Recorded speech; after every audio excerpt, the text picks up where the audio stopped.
शून्यातून विश्व निर्माण करण्याची जिद्द आणि समाजासाठी काहीतरी करण्याची ओढ जेव्हा नेत्यांच्या नजरेत येते तेव्हा माझ्यासारख्या एका सामान्य कुटुंबातील मागासवर्गीय सुशिक्षित मुलीला संसदेच्या पायऱ्या चढण्याचं भाग्य लाभतं। आज खऱ्या अर्थाने सामान्यांचं सरकार काय असतं याचा प्रत्यय मला आला।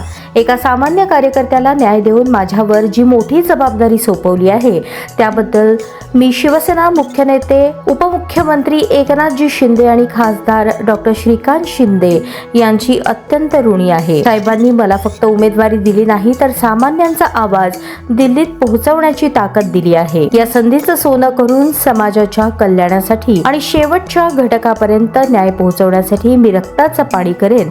हा सन्मान फक्त माझा नसून महाराष्ट्रातील प्रत्येक कष्टकरी आणि सुशिक्षित मुलीचा सन्मान आहे, अशा भावना प्राध्यापिका डॉक्टर ज्योती वाघमारे यांनी व्यक्त केल्या।